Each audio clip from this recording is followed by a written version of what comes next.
Welcome to today's webinar, Planning for the Evolving Electric Grid, brought to you by NCSL. It is now my pleasure to turn the floor over to Glenn Anderson. The floor is yours. Thank you. Thank all of you for joining us for the NCSL Energy Program's webinar, Planning for the Evolving Electric Grid. And we'll be exploring today some of the major technological shifts that are happening in the energy industry and at the distribution level, and how these changes are really shifting the focus of how we develop the grid and plan for the grid to the distribution side. And I'm Glenn Anderson again, and hope you will enjoy this this webinar. Wanted to also let you know we do have a number of other webinars coming up. In fact, we have one 2 weeks from today. But please visit our website at www.ncsl.org for a list of those energy-related webinars as well. Also wanted to let you know that the webinar is being recorded, and we will be sending registrants a notice with a link of the recorded to the recorded webinar, as well as the presentations shortly within a few days or so. I also want to note for our participants that our presenters will be answering questions at the end of the webinar. So please enter those in the chat box you'll see in the lower left-hand corner of your screen. So enter those at any time, and we will be posing them to our presenters at the end of the last presentation. So I want to thank all of our presenters again for joining us. We have a great list of national experts on this topic, and our first presenter will be Lisa Schwartz. She is the Deputy Leader of the Electricity Markets and Policy Group at the Lawrence Berkeley National Laboratory.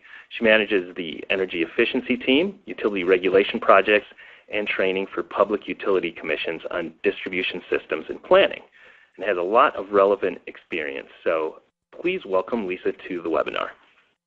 Thanks, Glenn. It's a pleasure to be here today. I'm going to cover at a very high level what we're talking about when we talk about distribution systems, some emerging practices we're seeing around distribution planning today, and some of the drivers for state engagement in distribution planning, and some of the benefits and considerations for establishing a process. I'll be giving you a lot of different kinds of examples of states that are moving the needle here, and some of my takeaways from what we've seen so far. When the slides are posted, you could take a look at some of my suggestions for possible places where states might start, our technical assistance for states in this area, and some publications that may be useful to you.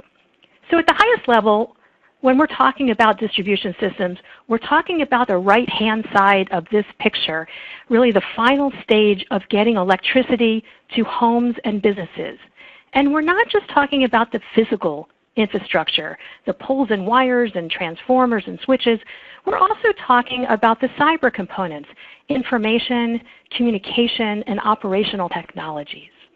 So it's important to recognize utilities have been doing distribution system planning since the beginning of electric grids. What is really new here is that we've got some changing conditions. We've got customers with some changing expectations. We've got proliferation of different kinds of distributed energy resources, everything from load control to energy storage and rooftop solar.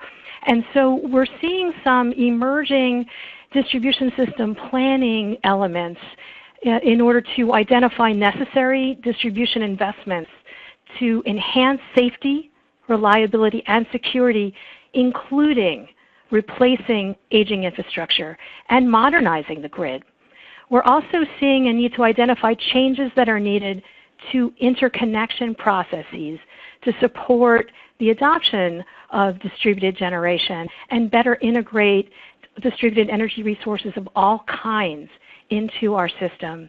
And we're also trying to identify the value that some types of distributed resources can bring based on the needs and where they're located on the system, and potential opportunities to benefit all customers through the use of distribution planning based services from distributed resources. So if we pull up to a higher level and we're thinking about electric grid planning activities writ large, we look at distribution planning as focused on assessing the physical and operational changes to the local grid. And integrated resource planning, which is still practiced in vertically integrated states and has been for decades, it's focused on identifying future investments to meet bulk power system reliability and public policy objectives at a reasonable cost. And this is where we really take a look at scenarios, including what kinds of loads we think we're going to have and the types of distributed energy resources.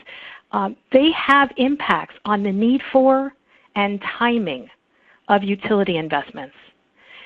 And then finally, transmission planning is focused on identifying future transmission expansion needs and options for meeting those needs. So that's the high voltage system that's bringing the power directly from central station power plants.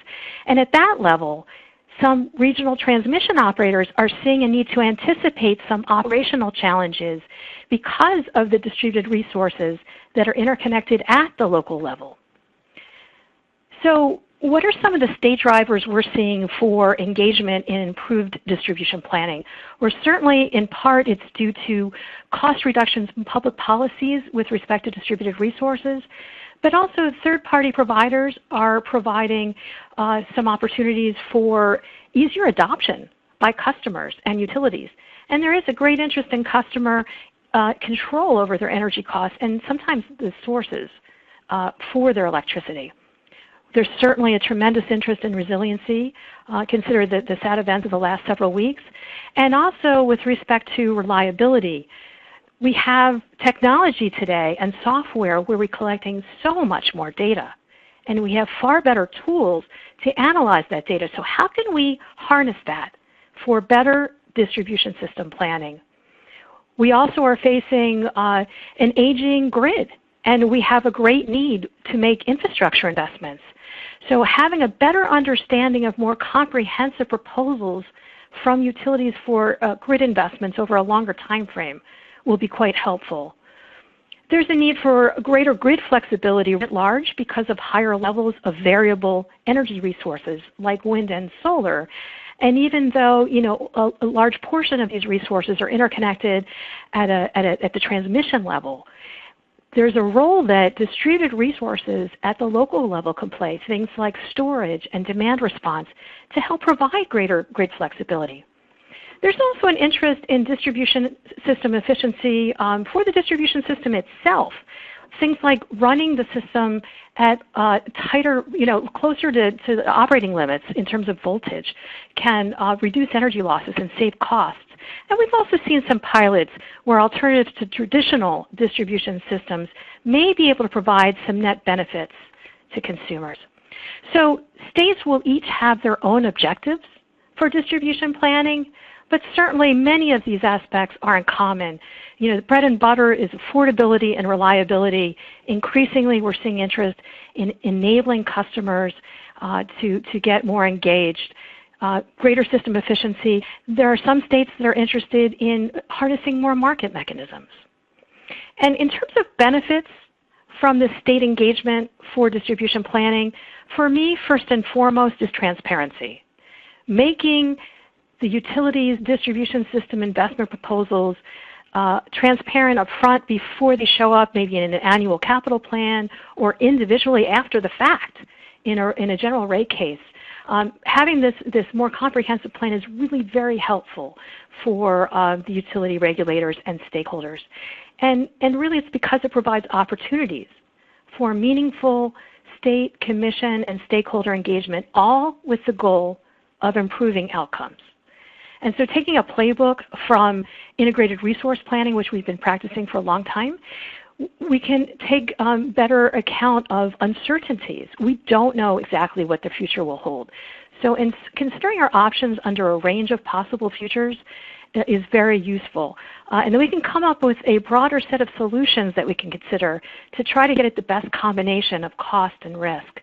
And certainly want to pay attention to the motivations the utility has or doesn't have to choose those least cost, least risk solutions, and also enabling customers and third parties to propose grid solutions and participate in providing some grid services, particularly as we move up this curve of adoption of distributed energy resources. So here are some considerations for establishing a regulatory process for distribution planning. First, foundationally, what are the statutory requirements you have to work with that are related? What are the regulatory precedents at the Public Utility Commission? What are your state's priorities? And you can't do everything at once. So how can you phase things in a manageable way? What kinds of related proceedings have already taken place or are going on where, together you can create the right package to move ahead? Certainly what's worked elsewhere is worth looking at, but you're going to need to tailor it to your state. And it's very important to recognize differences across utilities within your own state. They all have different service territories. They all have different systems. And so that's an important issue. Certainly utilities very much appreciate and need some regulatory certainty. But at the same time, you want to build in some flexibility in order to take advantage of opportunities or to change paths when the future unfolds a little bit differently than you expect. If you can, lock in early benefits for consumers is a very good goal. But at the same time, you have to keep your eye on your longer-term view, what you're trying to achieve long-term. Another area to think about balancing is to what extent you could do pilots which really minimize your risk because you're doing things at a smaller scale. But at the same time, you're sort of trading that off with full-scale approaches that have some economy of scale. And then finally, think about how much money we're talking about here. Utility distribution investments are quite large. Just looking at the investor-owned utilities that are members of the Edison Electric Institute, in the year 2016, $32 billion was invested nationally in distribution system investments. So it may be worth paying some attention to. Again, some of this can seem overwhelming at the beginning, so when you look at my slides, when they're posted, you can check out some of my suggestions for possible places to start. So here on this one slide, I list sort of the various ways that states are moving the ball forward with respect to engaging in distribution system planning. So some states have very concrete requirements for utilities to file distribution system plans or grid modernization plans with stakeholder engagement. On the other side, some states just have sort of an ad hoc directive, one time to file a distribution system plan, and this can crop up in a general rate case order. Some states have statutory or regulatory requirements or both to file what we call hosting capacity analysis, which at a high level is understanding what places on the distribution system might be better or worse for interconnecting distributed generation, and what kinds of distribution upgrades may be needed to be able to allow for more distributed generation to be interconnected at certain points. Some states have paid a lot of attention to considering cost-effective alternatives to traditional distribution systems. And some states also have paid a lot of attention to understanding the locational benefits for certain types of distributed resources. It matters where they're located on the system. Other states have paid quite a bit of attention to try to bring solutions from the market. So they're testing out different procurement strategies. There are a lot of states that have long-standing requirements for utilities to regularly report on sort of their worst performing circuits and propose investments to fix that. There's some states where, quite appropriately, they're really focused on storm hardening and undergrounding requirements. Many states have reliability codes and have some kind of annual compliance process that really shines some light on progress utilities are making towards shoring up reliability in certain areas. And there are some states in the Northwest that have focused more on reporting on some of the smart grid and grid modernization investments. So here's a little tour across the country of the variety of approaches that various states are taking. So let's start with New York. New York has requirements for its utilities to file distribution system investment plans with utility engagement, and they're paying a lot of attention to these so-called non-wires alternatives. So these are things like energy efficiency and demand response and storage and rooftop solar and so forth. And they have a really great demonstration project that's worth taking a look at. The Brooklyn and Queens Demand Management Project enabled $1.2 billion in deferrals of traditional upgrades. And in lieu of that, they installed both utility side and customer side resources for a very cost-effective solution. So they're taking those learnings and they're going further, and they're trying to bake into their capital planning process suitability criteria to kind of replicate this and make these, potential places in the grid and potential, grid needs more transparent, so third parties can, bring solutions to the table. Moving on to California, there's a statutory requirement for utilities to file distribution plans, and the Commission has numerous proceedings underway and has issued a number of orders.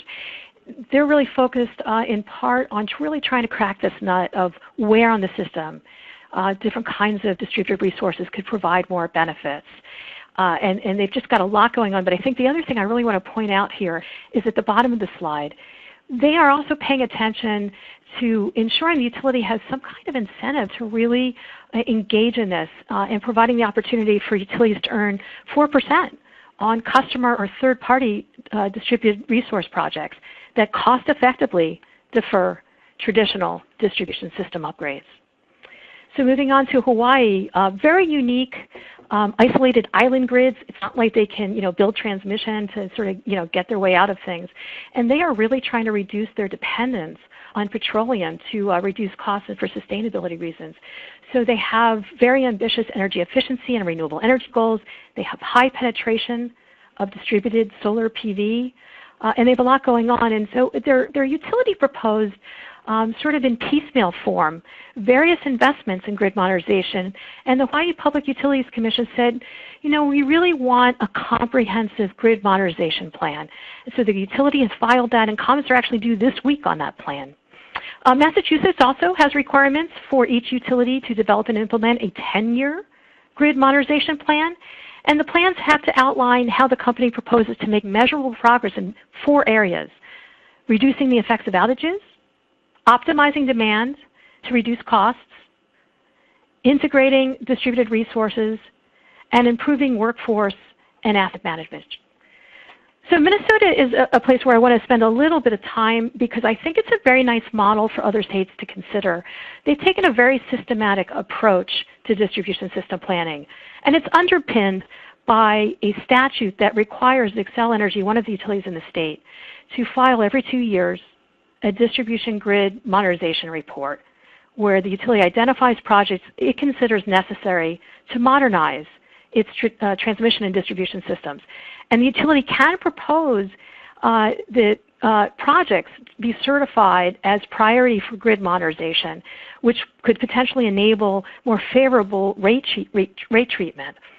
And there's another requirement as well for hosting capacity analysis to identify interconnection points for distributed generation for interconnection purposes, as well as any distribution system upgrades that might be needed to support the continued development of distributed generation. And while no formal Commission action is required, when Xcel filed its first report in 2015, the Commission did certify an advanced distribution management system and then provided some guidance on what it would like to see in the utility's first hosting capacity analysis. The Commission has since issued a decision on that first analysis and providing some guidance further for additional improvements in starting November 1st this year and each year subsequently. At the same time, the Commission initiated an inquiry really focusing on what types of distribution planning requirements that the state should adopt. And they held a series of stakeholder meetings really trying to understand from utilities what they're doing and what their recommendations and constraints are, what other stakeholders would recommend. And then U.S. Department of Energy provided support in part by providing a consultant report on integrated distribution system planning, paying attention to Minnesota's specific objectives. It's really a great report. I highly recommend that you read it. And then the Commission pretty recently issued a questionnaire for its utilities, pretty detailed questions on how the utilities are currently planning their systems, the status, and their recommendations for ways that that planning process could potentially be improved. Stakeholders have commented on those responses, and the Commission is expected to issue guidelines in the near future. I also recommend the staff report that the Minnesota PUC staff issued on grid modernization. It really provides, I think, good guidance for potentially some other states. So I'm going to just sort of go through quickly some various other approaches just to give you a bigger picture on the variety of approaches that states are taking. So in Colorado, really the utility of Xcel Energy was the mover. It filed its proposals. There was a settlement agreement that was unopposed, and the Public Utility Commission adopted it. In Pennsylvania, utilities can file long-term infrastructure improvement plans, and they can propose specific charge to recover reasonable improvement costs for that, to implement that plan. The state also has a reliability code, which really shines some light. They have to report quarterly on the worst performing circuits and make annual compliance filings. In Illinois, also has annual reliability reports that the utilities have to file. They have some statutory authority where the utilities file investment plans for grid hardening and smart meters, and they get favorable rate treatment for investments that the Illinois Commission approves. They also have an initiative that they've kicked off to try to have a conversation about benefits for potential benefits for consumers for further investment in smart grid technology and other matters. In Maryland and Michigan, these are examples of two states where the Commission has ordered, just as part of a general rate case order, its utilities required to file long-term distribution plans. And Maryland also has a proceeding where it's considering distribution system planning among numerous other issues. Ohio, another example of a state that's taking a very broad view, has an initiative to review technological and regulatory innovation to improve the consumer's electricity experience.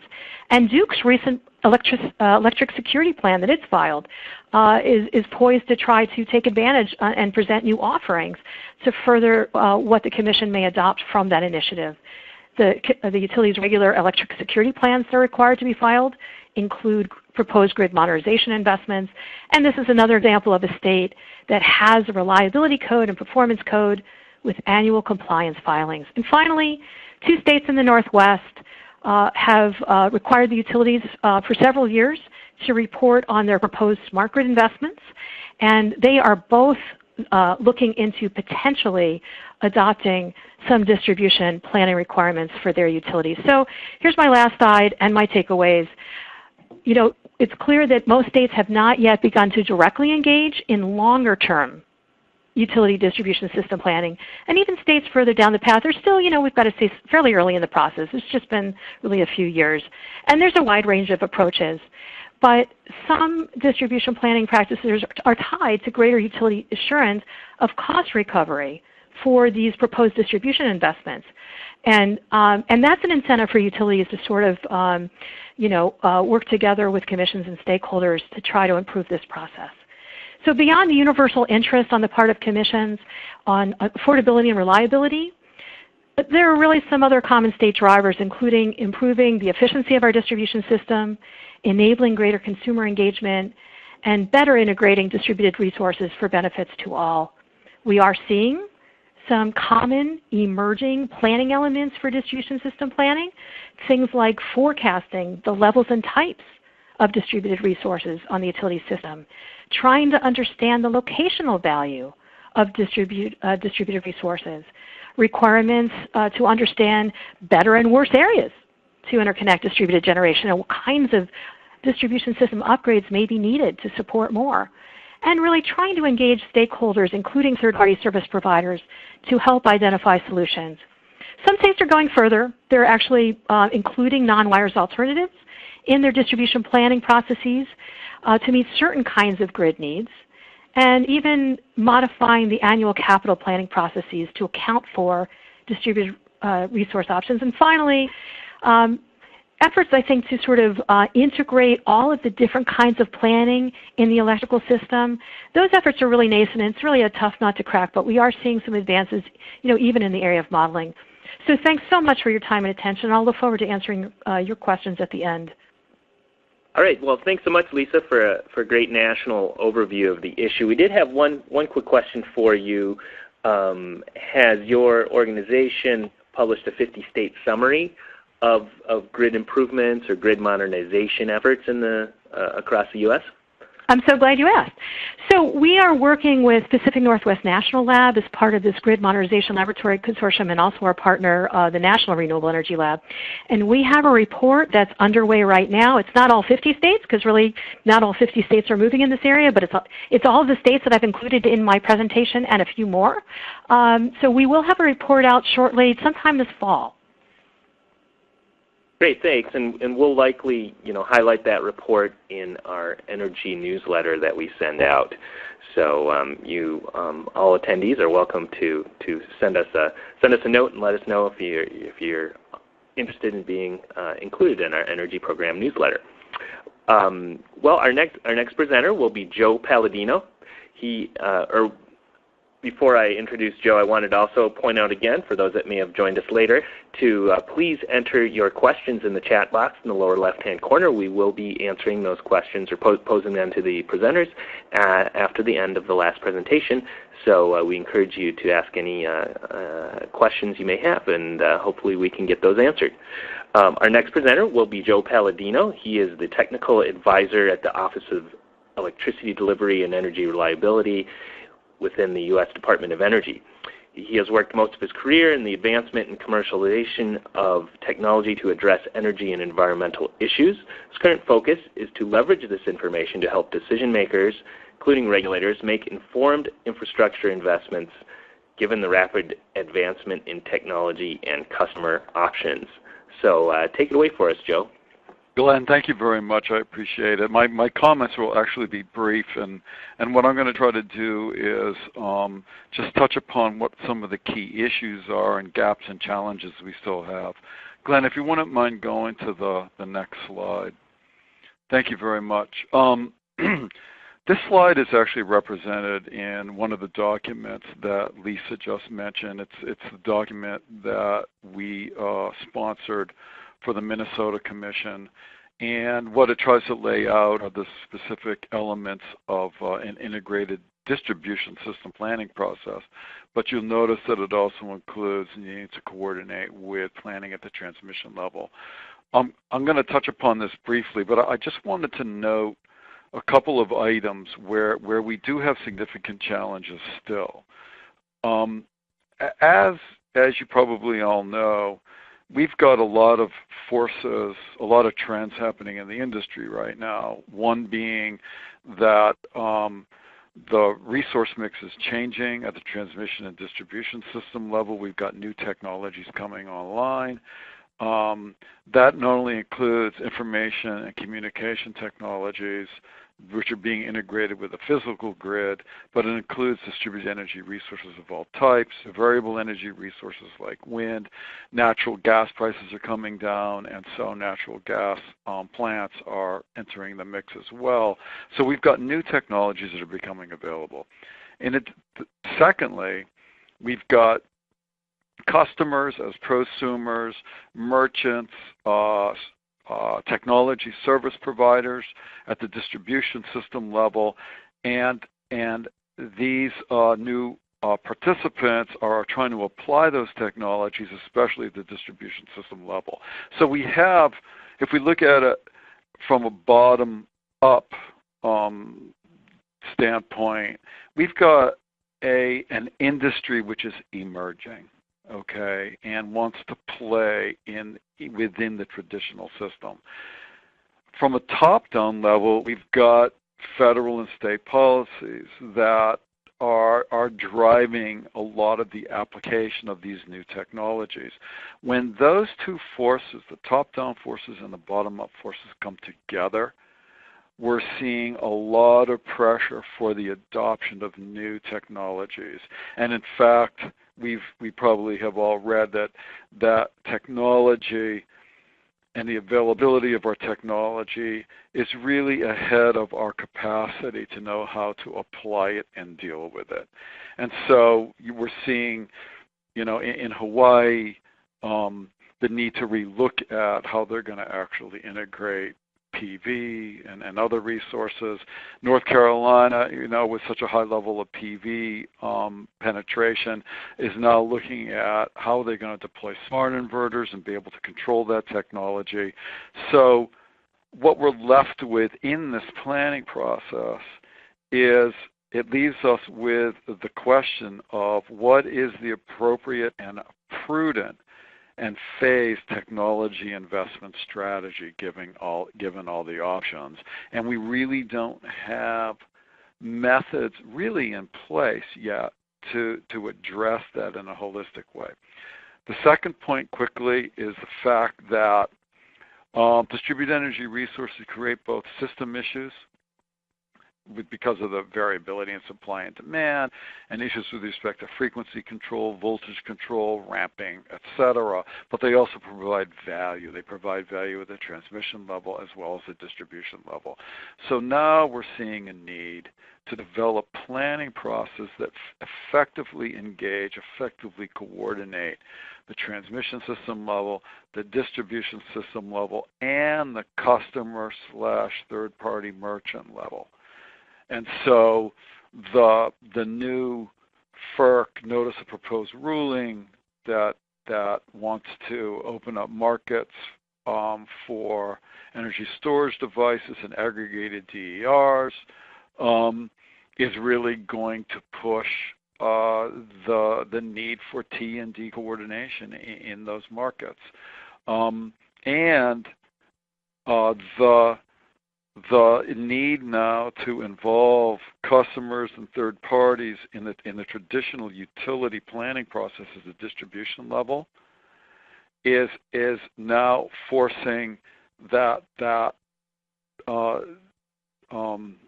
planning process at the transmission level becomes transparent, and the utilities effectively engage customers, etc., in that process, and to engage them at every level of that process. And I would recommend, if you can, to take a look at the Joint Utilities Advisory Group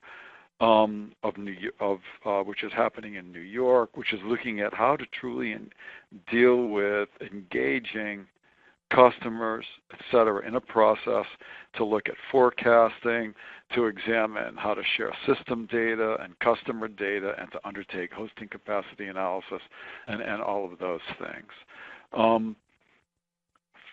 A couple of other quick notes. All of this kind of, the fact that the resource mix is changing, the fact that distributed energy resources actually provide a value, the fact that they can, as Lisa had mentioned, reduce the need to build capacity at the distribution level, as well as complement resources that are being developed at the transmission level, leads to one wondering if we actually really need a regional planning process to determine exactly what the right resource mix is. Finally, I'll just say that all of this, and this is what we're learning, is that all of this requires a holistic planning process that really begins with understanding how all the participants need to coordinate, and to coordinate in a way so that we respect the physical requirements of the grid, but we also respect the operating parameters and the economic objectives of all the players within that system, and to allow us to optimize not only at a local level, but also at a system level.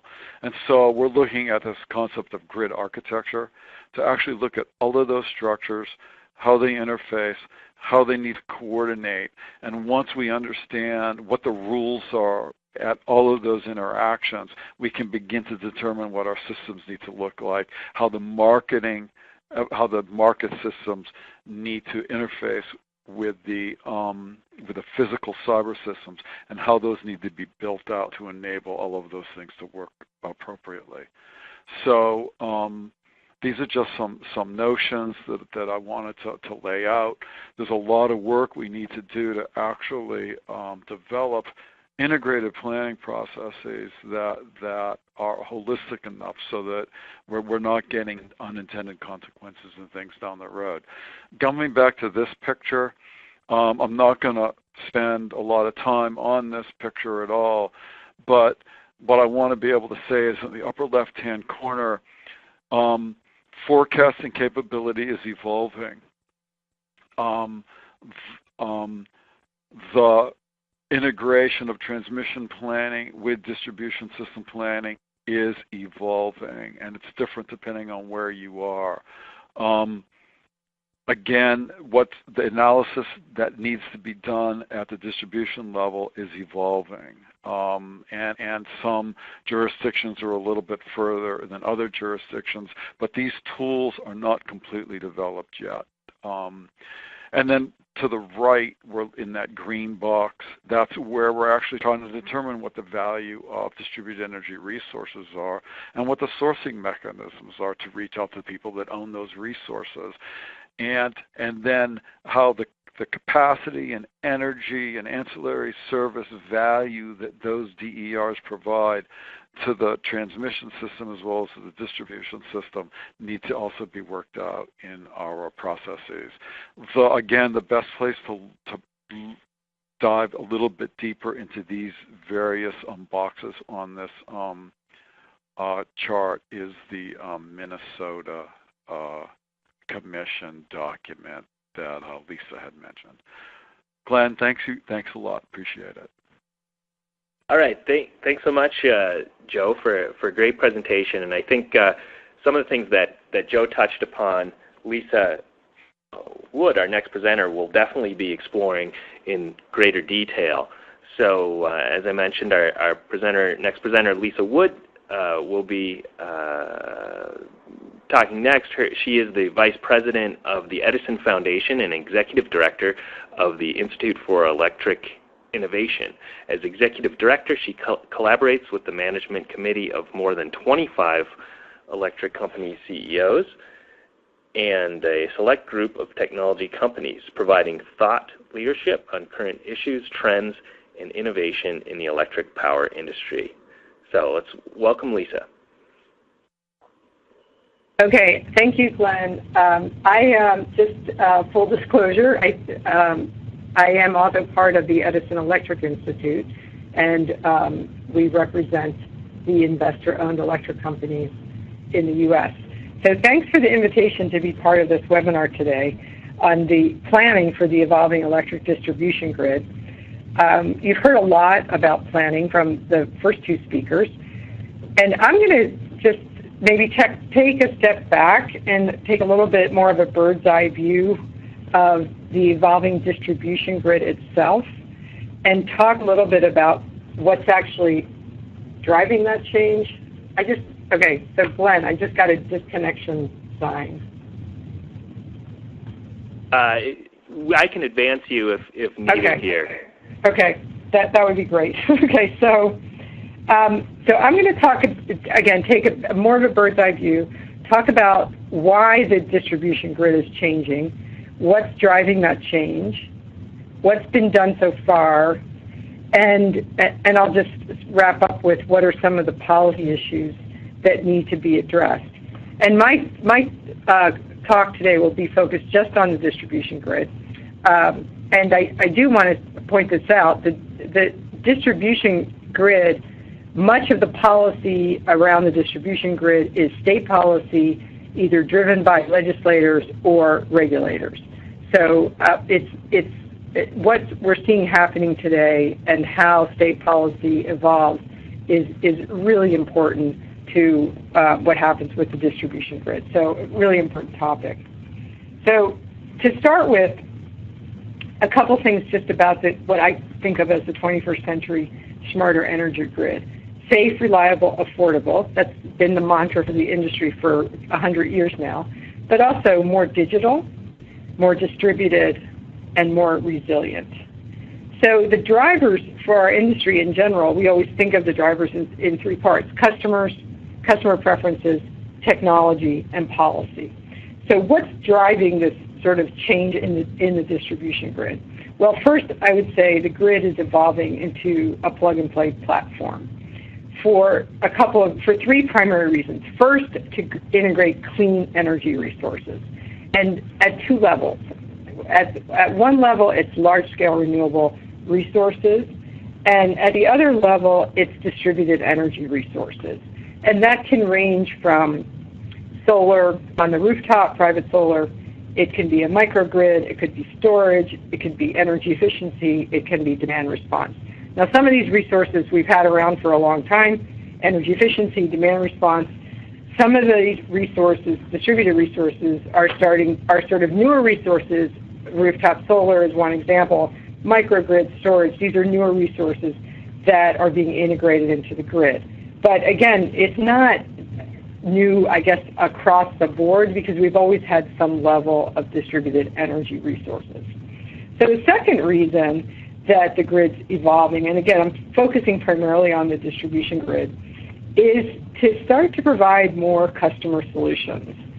And that might be anything from energy management, where you can manage, your energy on your phone, to, more detailed price signals, to specific resources located at a customer site. And that might be, say, a large commercial customer that wants storage at their site, or a military customer that wants a microgrid, or a residential customer that wants access to solar energy. So there could be lots of different customer solutions.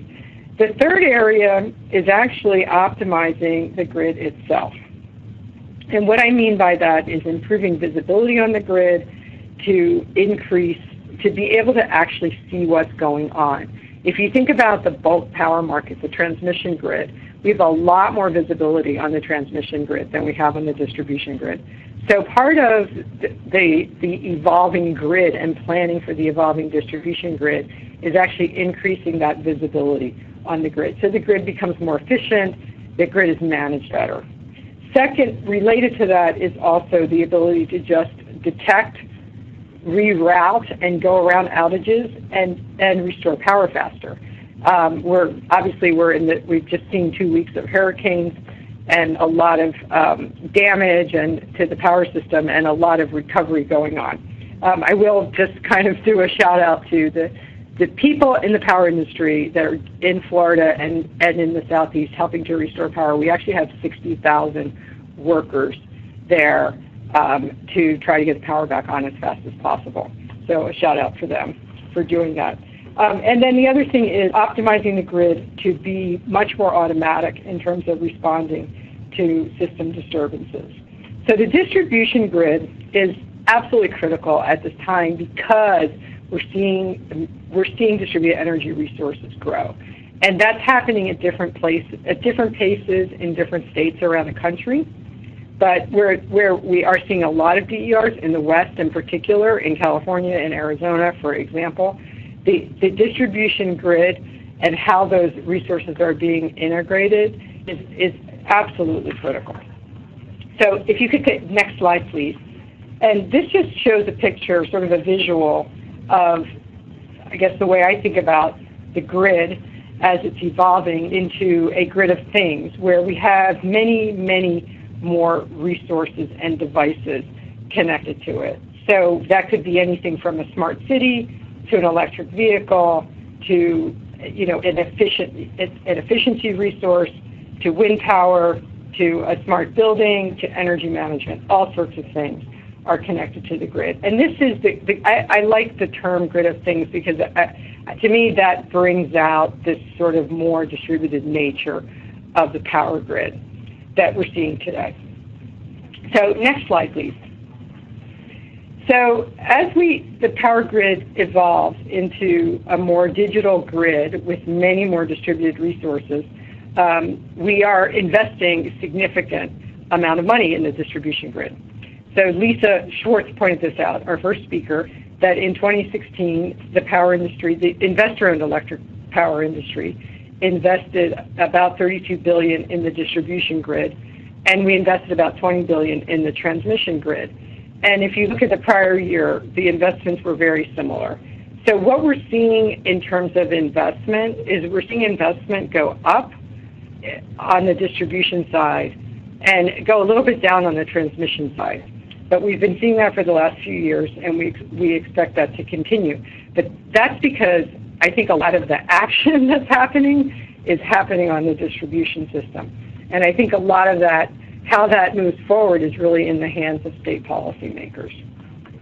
So we have rolled out a significant number of smart meters. That's just one example of a new technology that's part of the distribution grid. We've been doing that for about 10 years now, and we have about 70 million digital smart meters deployed to about half of all U.S. households. And for larger customers, for commercial and industrial customers, those customers already have smart meters. We also have deployed thousands of sensors on the grid, as well as communications networks and IT. And we had a meeting last week, actually. The chair of my group is the CEO of CenterPoint, who just went through a major storm. And one of his major takeaways from the hurricane in Houston was that the communications system is just as important as the power system, because you have to be able to know where everything is. So the communication system is absolutely critical. So it's not just, when we think of electricity, it's not just the electricity part of it to make the grid really work more efficiently. And then as a result, actually, of Superstorm Sandy, there's been a huge amount of attention to investing in grid resiliency. And that's been happening in different places around the country. And resiliency does play a major role in hurricane recovery, in terms of not just being able to know where everything is and automatically deploy workers to those sites, but also just the speed at which the recovery can take place. So, as I mentioned at the very beginning, the drivers are technologies, customers, and policy. So all three of those. For technologies, we're seeing prices come down significantly. With customers, we're seeing a lot more interest in actually being more of an energy, being able to produce energy, or having more interest in managing energy, or having more sustainable energy, and then, of course, the policy drivers. So regulatory policy is very, very important in distribution grid investments. And as was mentioned by the prior speakers, there are different states handle things differently in terms of distribution planning and how those plans are presented to commissions. But actually going through that process, whether it's a distribution planning process or another process, and getting agreement on what you're going to do first and what you're going to do second and what you're going to do third, and then being able to recover the cost for those investments, is super important to our industry. Okay, next slide that has the map on it. So just wanted a quick glance at where we have smart meters deployed. And we put a report out once a year that looks at this across the country. And you can see by the orange states basically show where we have just about 100% smart meter deployments. All of those deployments are driven by state policymakers. Whether that happens or not is really in the hands of state policymakers. So you can see what's happening there. You can notice the Northeast, I'll point this out, has been very slow to deploy smart meters. Maine has smart meters deployed, and New Hampshire. The other states are really just getting approvals to move forward in this process.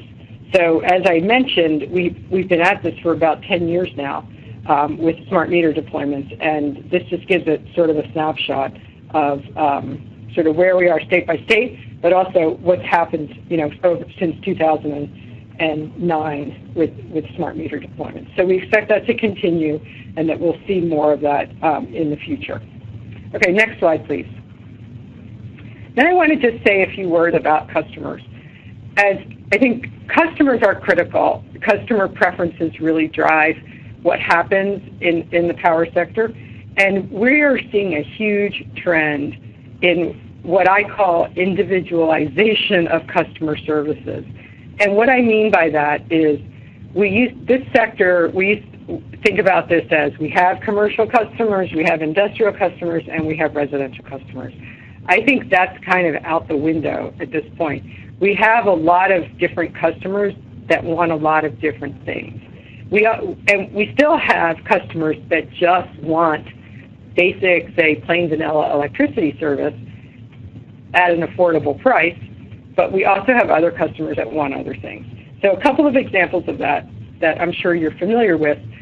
We have a lot of large commercial or corporate customers that have sustainability goals and are asking for renewable energy products.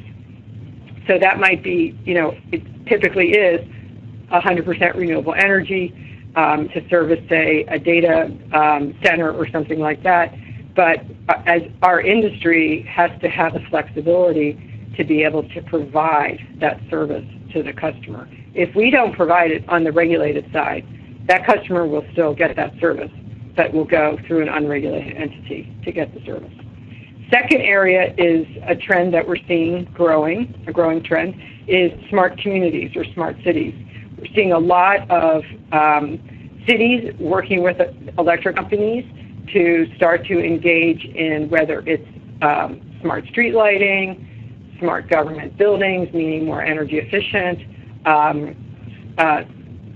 traffic congestion sensors, electric vehicle charging, all these types of things that sort of giving cities a way to sort of brand themselves as a sustainable place to be, and other things where to attract people into the downtown area and that sort of thing.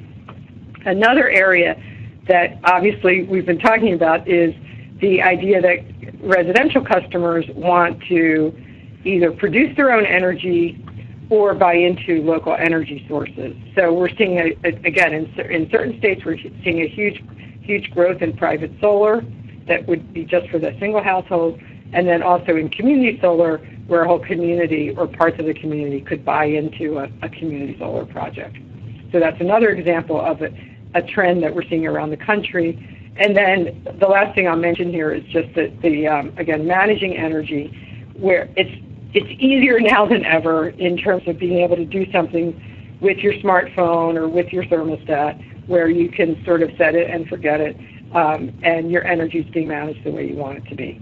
So these are things that, again, customers are definitely stepping out, I think, in a way that we haven't seen before, to ask for new things that might differentiate them from another customer in the traditional customer class. We need to be thinking about the ability to have flexibility in providing services that customers want. And of course, this is all related to the trend in distributed energy resources on the distribution grid. And then next slide, please. So finally, I want to just say a couple words about policy issues. And I see two sort of big picture policy issues. One is what I would call flexible regulation. And I'm just using that term. It's not like it's a widely used term.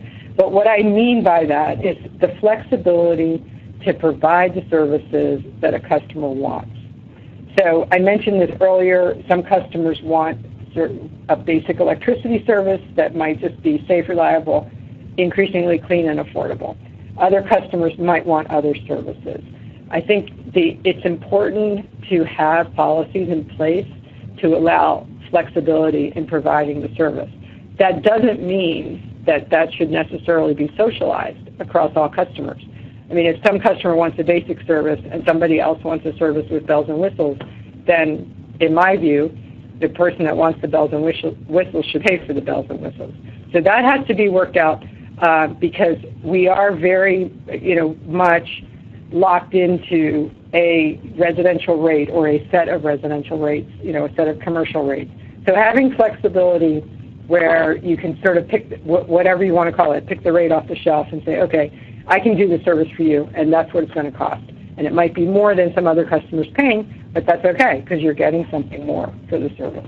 So that flexibility is absolutely critical for the way we're moving and what customers are asking for. And then the second thing, I think, is to just start to really be more transparent about the types of services that electric companies are providing. And this goes to this very mundane subject of how we present electricity bills.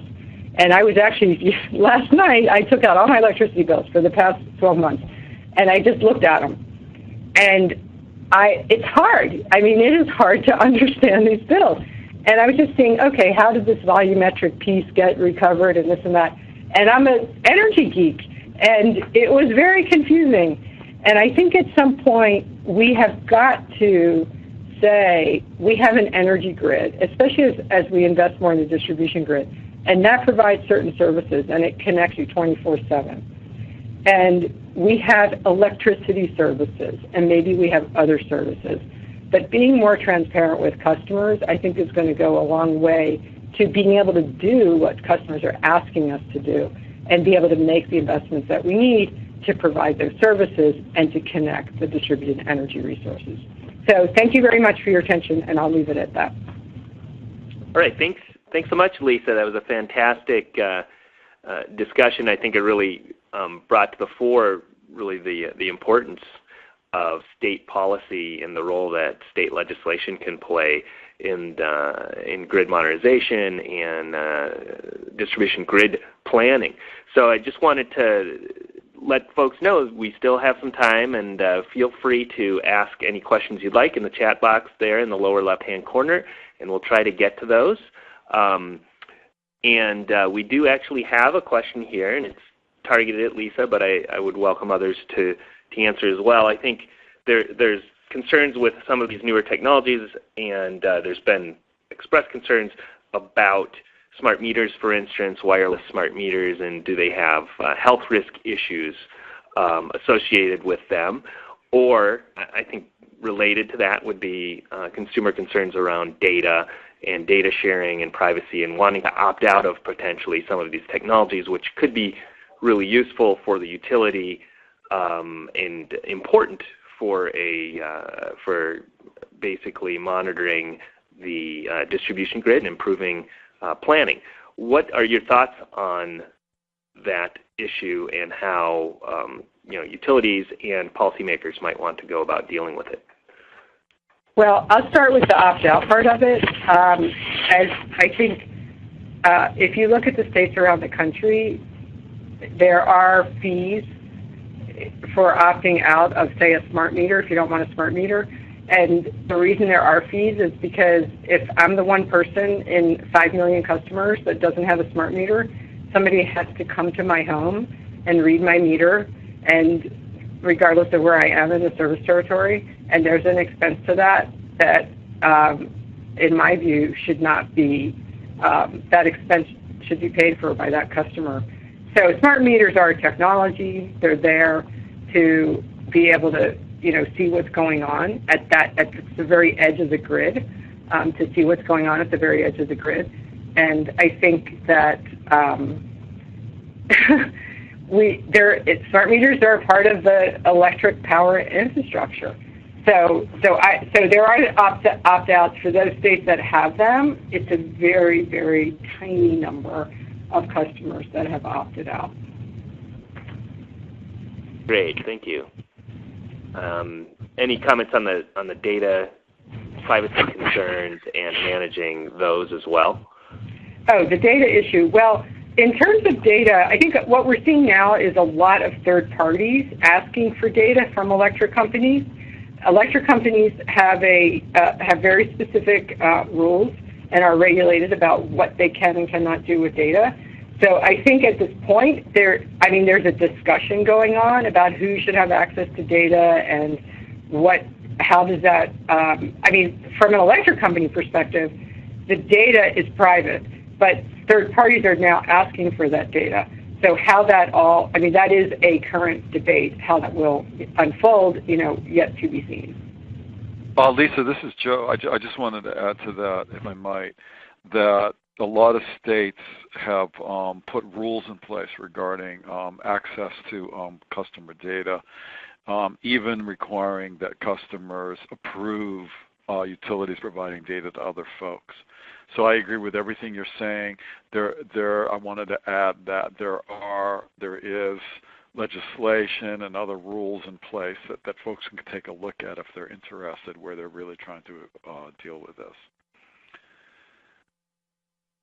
Great, thank you. We had another question come in regarding EV charging stations and whether those, how those might be regulated. Should they be regulated as retail electricity providers? And I know, different states have looked at different options. The way the PUC has treated that. So, any comments on that? Well, this is Joe. Go ahead, Joe. I mean, what I'd like to say with respect to that is that EV charging stations are going to have to provide a certain amount of information to the utility as well as to the customer, and so they should be required, I think, minimally, to do that, so that the utility can keep their systems reliable, and that the customer has sufficient information so that they understand exactly what they're dealing with at that meter. So there's a grid reliability issue here that really needs to be addressed. Well, I'll add a sort of a slightly different perspective. There's two pieces, I think, to this. One is the infrastructure on the grid. Some companies call it the make-ready infrastructure that provides what's needed up to the charge port. And then there's the charge port. I don't know if you're talking about, I guess I'm not sure if this is about home charging. I'm sort of assuming it's about home charging, but maybe I'm not right. And then there's the actual charge port itself. So that's really, again, the electric companies, the three investor-owned companies in California have recently gotten approval to do some different things depending on the company. Some of them are doing level 1 charging ports. Some of them are just doing the make-ready infrastructure that goes up to the port, and another company's doing the charging port. So it's varying. But one of the reasons that the approval was given when it was initially denied was that customers want this stuff, and it wasn't working. I mean, the market wasn't working in terms of being able to provide it. So the utilities are now, providing that infrastructure. Great, and then we have another question here related to kind of the smart city issue, and it's also related to broader, more remote areas, I think, reaching into rural areas as well. But how does the energy sector, how are you working with, or just in general, how are policymakers, this could be for Alicia Schwartz as well, working with, say, broadband to coordinate when it comes to certain energy opportunities, such as energy efficiency, tapping into those through this more connected and smarter grid?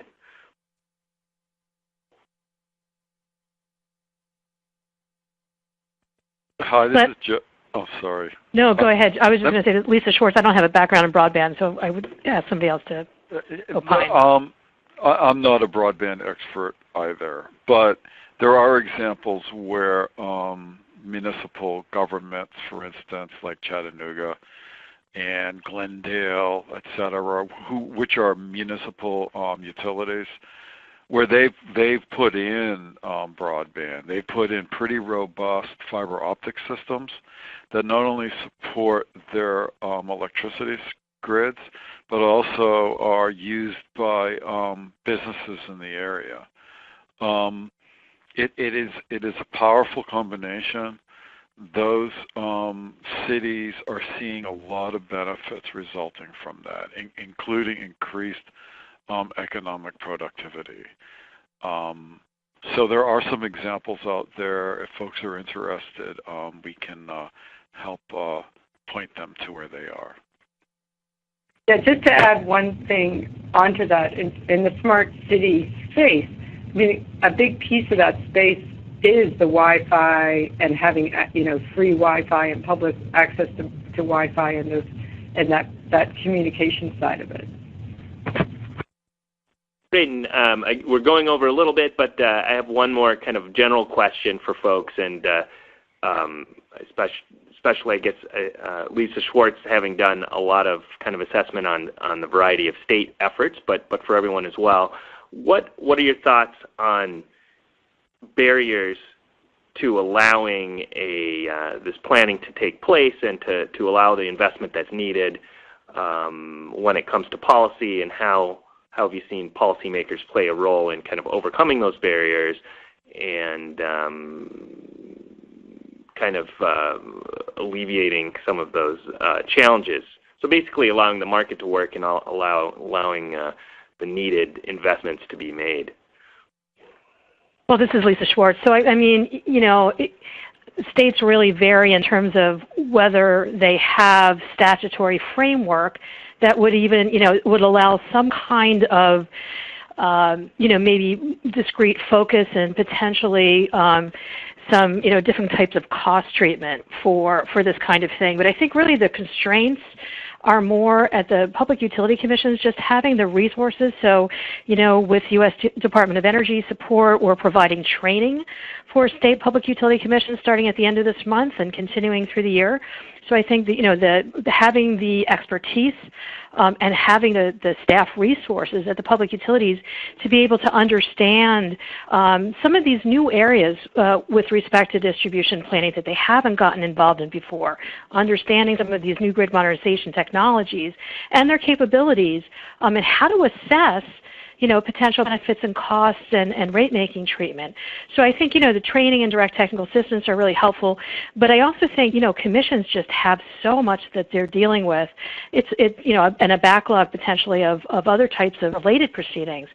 So, to me, that's really the biggest barrier. Thank you. Any other comments from the other presenters on that particular question? Well, hearing none, thank you so much for joining it, and big thanks to our presenters for taking time out to share their expertise with us. I also wanted to thank the attendees again for joining us. We will have a recording of the webinar posted soon, and we'll be sending an email out to let you know where those will be posted, the slides as well as the recording of the presentation. Please join us actually 2 weeks from today on September 28th, the same time, for our next webinar, Soaking Up the Sun, Policy Options to Achieve State Solar Goals. Again, hope to have you at our next webinar. Thanks.